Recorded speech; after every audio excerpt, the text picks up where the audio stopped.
may have mentioned once or twice in the past that I was raised in the Roman Catholic tradition. And despite the many rules growing up, my parents went out of their way to make church and religious education a little more palatable for their precocious child, which included having to teach confirmation class in order for me to be in confirmation class. But their creativity and their openness helped me stick with that faith, just enough not to stray too far. The long groove of my family faith wore in the vinyl of my life deepened, slowly, gracefully even, over time. Mostly, I didn't really notice that. But there was a moment I remember in high school, a time really. Looking back now, when I sensed I might have been bound for something a little more than just a passing acquaintance with church.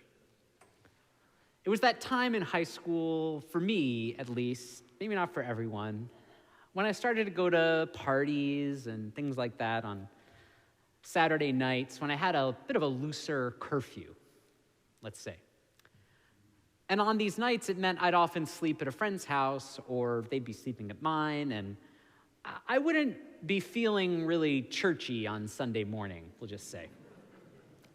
So knowing this and not encouraging this in anyone, I'm just telling you my truth. My friend and I would tell our parents, oh, we'll just go to Saturday night service so we can sleep in on Sunday. And then we actually went. I mean, seriously, no tricks, no leaving early, no trips to Perkins or Friendly's. My friend and I went to church, sat in the pew right there together. We went through the rituals together. We had a little bit of a silly handshake when we passed the peace, and we actually still do today. But we didn't make fun of it. We didn't try to be cool. It's hard to be cool in a Catholic church. We were kneeling and bowing together, all that, and, praying aloud right next to each other. In truth, sometimes I would intentionally say the Our Father just behind him in rhythm to see if I could make him laugh in the middle of the prayer. But it wasn't good or bad. It wasn't, terrible or great. It wasn't life-changing or soul-crushing. It was just warm and easy, and it was fine, Actually, when I got here, I realized how similar these pews in this space are to those that were there. I remember that smell of polished oak when I knelt and bowed my head in prayer then. Because it smells a lot like it does whenever I walk into this space. I know now that those Saturday nights were the nights when my faith became my own. Faith can sneak up on you like that. And it helps to have a map at times. And that's why here, we want to help everyone here have a faith that is more clearly defined. It's because we know how important a faith of your own is. We know that. And that's why we created these services, these series of services throughout the year to explore and deepen and maybe, hopefully, delight in your own faith. And today we end our Lenten series, the longest series of the year, about sacred geography, about the places and the kinds of locations where we find and experience the holy, where we find and live out the sacred in our lives, in ourselves as much as the world around us. Even when we're not feeling particularly hopeful about the world. We end this series with the idea of a path, our path. So it's fitting that it's Palm Sunday, when we tell the story of the crowds gathering to welcome Jesus into Jerusalem, even when he knew that to go there meant danger. Some call it a triumphant entry, and it is. Images of Jesus Christ Superstar and Godspell pop into everyone's mind, I'm sure, not just mine. It's triumphant, that is certain. But for whom? In our text from John, Jesus is said to be on an ass or on the colt of a donkey. Now, in Mark and Luke, he's on a colt, which implies a horse. But in Matthew, he's on a donkey and a colt, and it says that he rides them both, and no one has entirely worked out how that happened. Was it back and forth? Did he hold one? Was it really tall? No one knows. That wasn't in the script, sorry. The people on the roadside shouted, "Hosanna." I always thought growing up, no one told me, I always thought Hosanna was like a generalized praise word, like, I'm happy and I know it, say Hosanna. But it's not, you know. Hosanna in Hebrew means, I beg you to save. It means deliver us. That's what the people are shouting. And all the Gospels quote the ancient text saying, rejoice greatly. The people are excited. The people are riled up about this leader coming to town at Passover. The people are triumphant and exalted. But Jesus is not. He doesn't say a word. He sees all this, and he goes and he gets a donkey. And maybe he's just trying to ride his donkey to church, which might be all this text is saying, this great lesson of Palm Sunday. Be like Jesus and get your ass to church.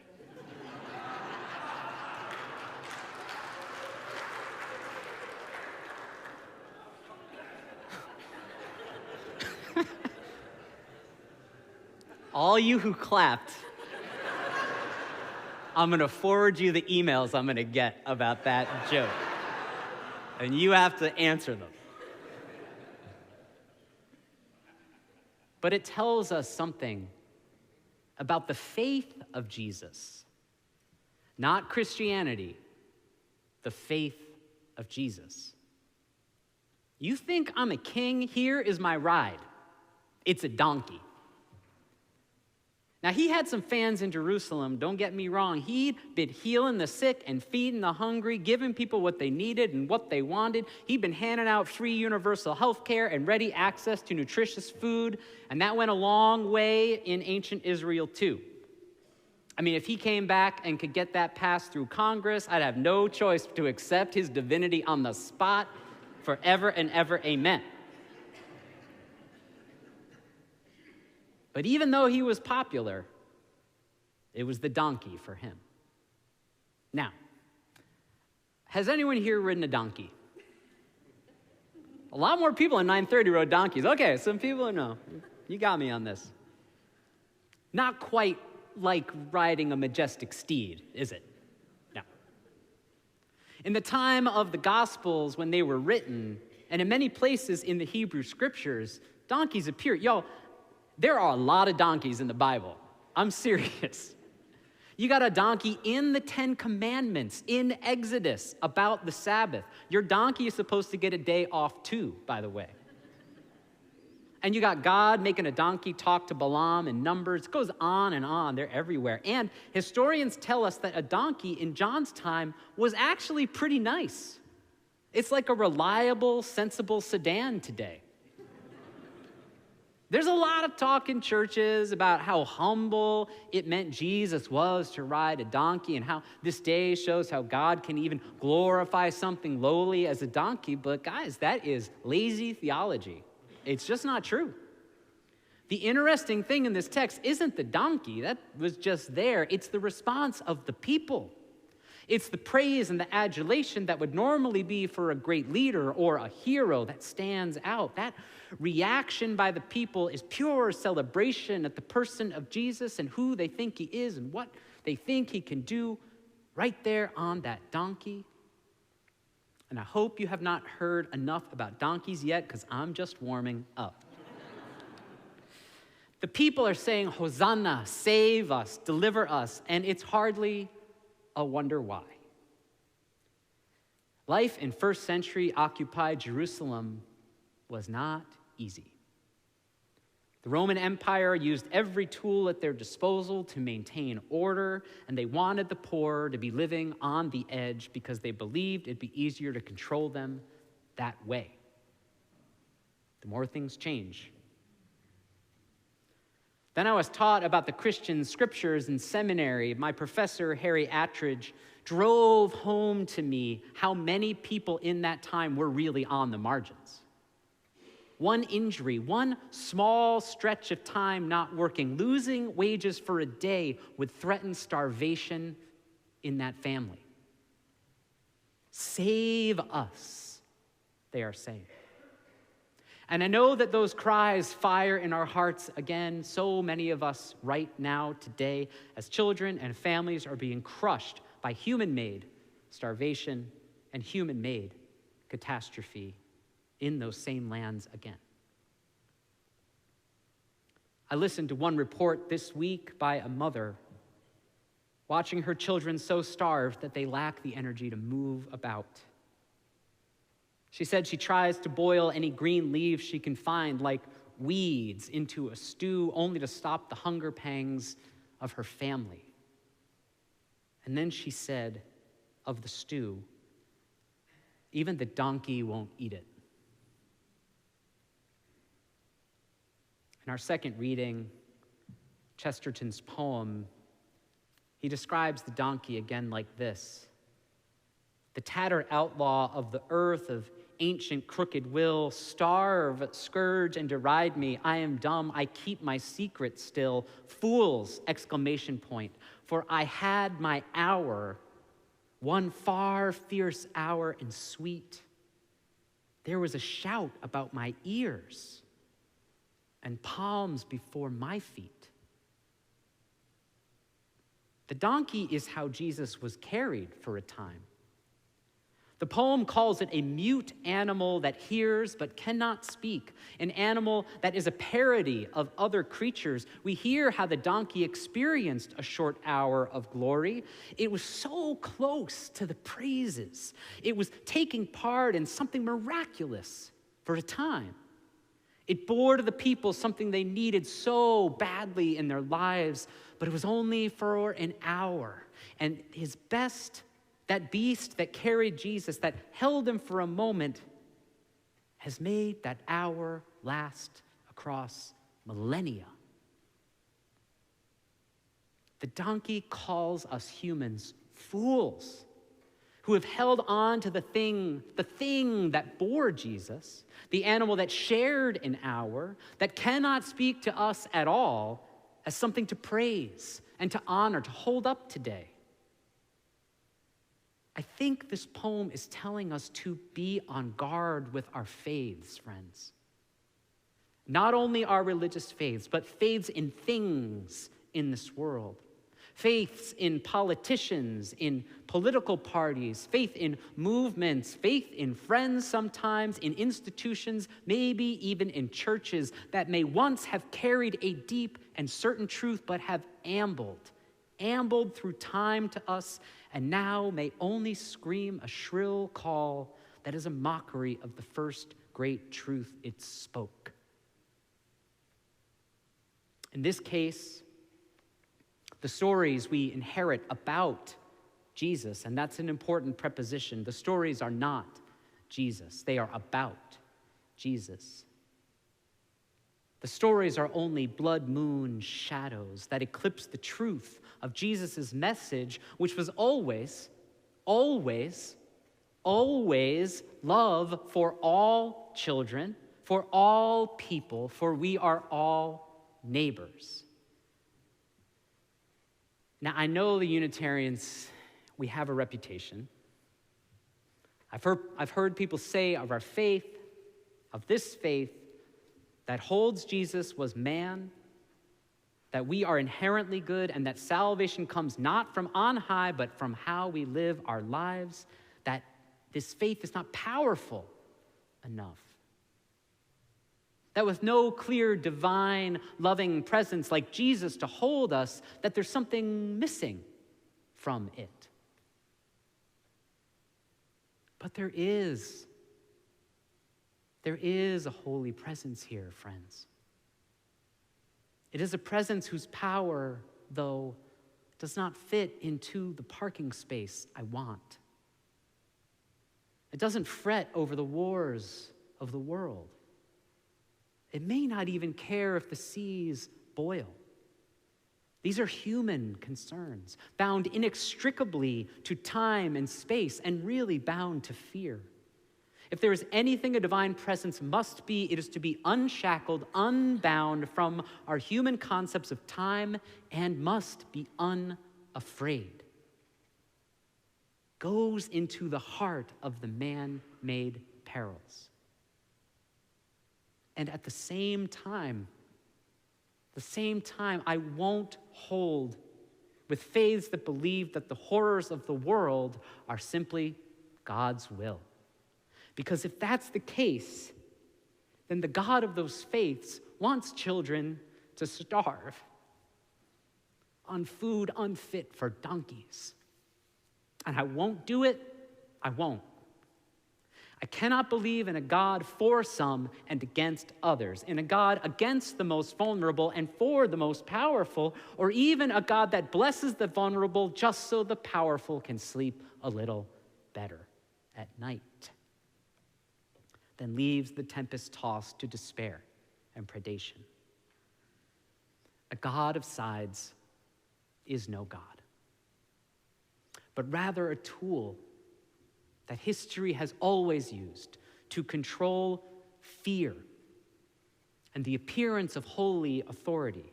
And I call any faith that does that, well, a donkey's faith. It's a parody of true faith. The faith that Jesus practiced when he gathered the loathed and forgotten and made them his family. When he proclaimed interconnectedness as truth by saying, "What you do to the least among you, you do to me," while people shouted, "Save us," and he took the path into the mean heart of man-made power when he knew he was as doomed as the people who shouted, "Hosanna," that he would soon perish. That is the holy presence among us here. No promise of harps and angels, just faith off script and without a net. It is in the holy acts of risking for the common good that our religion lies. And among the holiest acts is to choose our path in this life with care, guided by the highest virtue, which is the flourishing of all. And we know fully the truth. God may be able to move mountains, but you better bring a shovel, right? For Jesus, the shouting of praises will echo soon as curses in his ears from outside his prison cell. His chosen family will turn from him, unable to bear any longer the weight of their relationship and the danger that relationship holds. But today, in this moment, the scent of the palms torn from the trees smells different, crisper somehow than those palms cracking under the donkey's hooves. They're fresh, clean, and crisp. Tear one off for yourself and smell. The path was laid.